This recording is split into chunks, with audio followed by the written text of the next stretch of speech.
So I was in the middle of writing this script and I found out that another talented YouTuber already made a video with a similar idea. Looks like I'm just adding another creator to my list of people I copy. Fuck. Hi, I'm world famous gamer yakkocmn. You might know me from my incredible skill at speedruns like Super Mario Odyssey and, Super Mario Odyssey. I mean, I'm placed number 317 on the leaderboard, so that basically means I'm the best. Today, with this helpful guide, I'm gonna teach you the basics of how to stop being a loser and how to become a legend at speedrunning Mario Odyssey. And I'm the best teacher because I've never messed up anything. Ever. Before I talk about the routes for this game, I first need to go over some of the general movement and controls used for speedrunning Odyssey. One of the basic combos that's used a lot in this run is to throw your cap, hold it in the air and dive into it, throw it again and dive again. You can then mix this basic combo of jumping and diving with Mario's other tricks like ground pound jumps and wall jumps to climb all sorts of obstacles. A good amount of the complicated jumps also have videos associated with them on the Odyssey speedrunning spreadsheet, so you should definitely check that out. It's one of the main resources I use to learn how to speedrun the game. Oh, and one more thing. You know how you can do everything faster by shaking the controller? You have to use motion controls like all the time.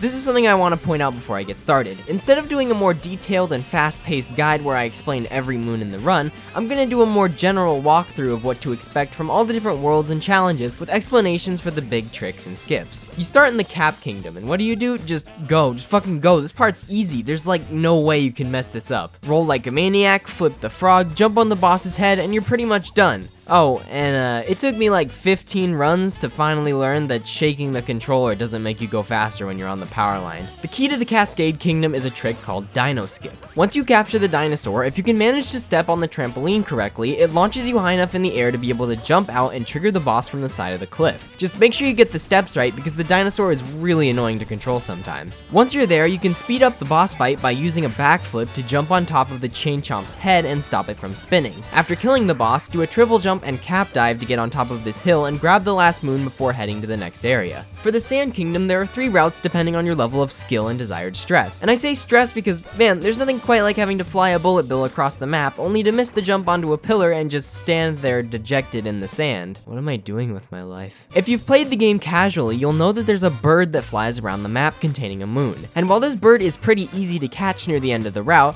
it used to be common to catch it on the first cycle. Let's just say that I was definitely the best at catching the bird too. You fucking bird piece of shit! After that, you've got some more moons, and we've even got an ice block. We've got there's 2 ice blocks. The slower route for sand has you jumping repeatedly under a wall to give Mario head trauma before grabbing a moon, while the more advanced route can save time by clipping through a wall. If done correctly, clipping through the wall behind the Sphinx can save you 7 seconds. The Sphinx clip is arguably one of the hardest tricks to pull off consistently, but for a professional like me, it's no sweat. All you gotta do is ground pound into a roll and instantly cancel. Shit, okay. Ground pound, roll, and you can't. Fuck. Ground pound, roll, cancel. Damn it. So here's a video of what the precise inputs for the wall clip looks like. After flawlessly completing the Sphinx clip, the rest of the moons in the Sand Kingdom are pretty straightforward, and so are the moons in the Lake Kingdom directly after. To beat this boss, you just jump and dive to hit him the first time, then face away and backflip at the right times. Specifically, backflip when he puts the hat back on, and when you see the spike come out of the top. Moving on. The movement for the Wooded Kingdom has been optimized a great deal since the original routes, but it really isn't too bad. You just hit the bunny, pick up the rock. No, I said pick up the rock, not kick it. No, Mario, stop kicking the rock. Progress through the kingdom, get the nuts, grab the moon from the piranha plant, and then just fucking jump off the edge, because I can't even do the optimized movement anymore. You know, the boss in this kingdom is really similar to the one in the Lake Kingdom. You kinda just repeatedly stand still and jump on the guy. Well, maybe he'll be harder when he shows up again in the Luncheon Kingdom. This is your captain speaking. We are passing over the Cloud Kingdom. Here you can see Mario doing some bullshit while fighting Bowser, and he's done. Welcome to the Lost Kingdom, folks. The main gimmick of the Lost Kingdom is that your hat is usually stolen by this bird named Klepto. However, if you just jump over to the left side instead of activating the trigger, you can skip the section entirely by just landing right next to him. Just don't be an idiot and throw your cap at him in your personal best run. Oh my god! After killing ourselves by grabbing the last moon, we head to the Metro Kingdom, which contains some of the more complicated jumps along with a boss fight that exists solely to make you wish for death if you can't beat it in 2 cycles. One of the main skips you need to learn shows up right here at the beginning. To do it, jump onto the green awning and at the peak of your jump, do a cap dive, wall jump, throw your cap back towards the wall, and dive onto the top of the building. If you're having trouble landing on the top, make sure you leave a bit of time in between each action so Mario can reach his maximum height. In addition to climbing the building, you also have to learn how to do this. For this part, I mainly just recommend watching runs and examples and practicing it until it feels comfortable. And then you have the fucking piece of shit Mega Wiggler. Ooh, I can't aim high enough. Stand in the corner because what's a hitbox? Get the 2 cycle by just taking his bullets to the face if you feel like it, or just don't and cry afterwards. And then you're done with the nighttime section of the Metro Kingdom. The daytime section is pretty straightforward once you learn the route. You can either possess a human being and drive the RC car, or you can just hop on the motorcycle and bend the universe to your will by tilting through a wall and grabbing the moon with style. Bench! You also get to talk to 2 of Pauline's band members who have memorable quotes like, "No," and "Okay, yay." Ah, classics. Oh, and don't forget to kick the football, by the way, it's good luck. After you leave Metro, you'll head straight to the Snow Kingdom, which is really short. Say hi to Captain Toad before visiting the Long Sleeve Boys and collecting the correct moons in each area. In the last section, simply grab the hidden moon at the back instead of fighting the boss and warp back to the Odyssey. Seaside is probably one of the easiest kingdoms in the run. There's only 2 things to mention: this cool jump and optimized swimming.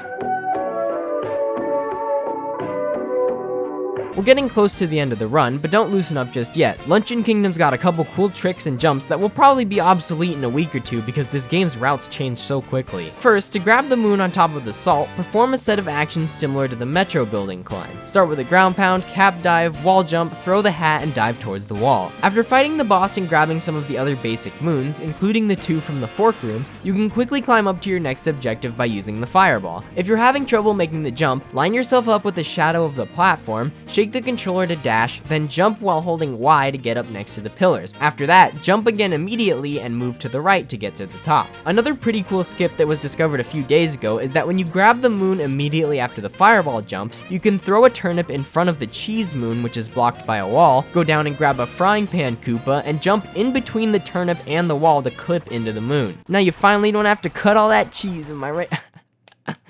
Kill me. After the cheese skip, grab the moon in the lantern before climbing the mountains by doing a triple jump, cap dive, wall jump, cap throw, and dive. Then go behind it to get the moon and climb up to the highest peak where you can beat your meat.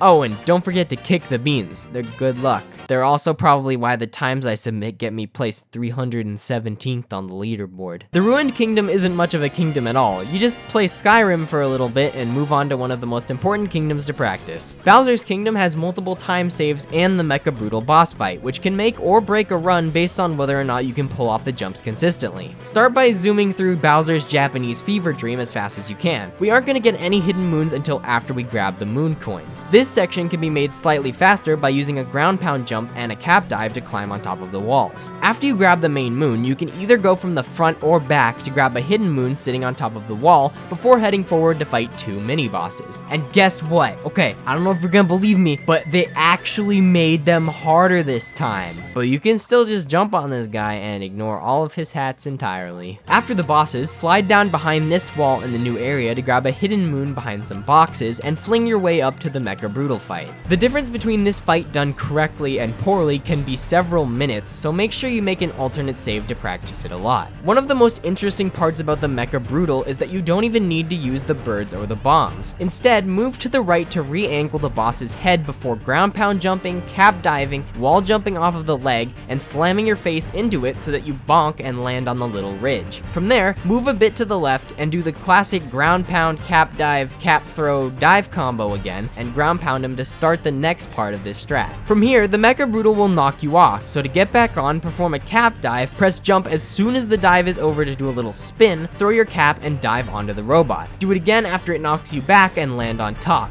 killing the yellow Brutal, then the green, and finally the purple. Whew, that's a lot. Now that you're done with Bowser's Kingdom, there's only one kingdom left. We're going to the moon! Welcome to the moon. Yeah, when I first played the game, I didn't expect this either. Head over to the Sphinx behind the cave to perform the last major trick of the run, Moon Skip. The most consistent way to do this is to ground pound jump on top of the Sphinx, throw your cap, move forward to jump off of it, then position yourself so you're inside this little L on the wall. If you're too far to the right, it might not work. Then wall jump and hold left. If you did it right, you'll touch against the left wall, allowing you to wall jump again and dive up onto the surface. Congratulations, you just skipped the entire cave. Now roll in there, stop the wedding, beat up Bowser again, and when controlling him, use the triple jump to get past here, and use your fireballs to destroy those final pillars faster. Once you're here, it's basically home free as long as you don't get too distracted and fall off right at the end. As long as I got you, then I don't care.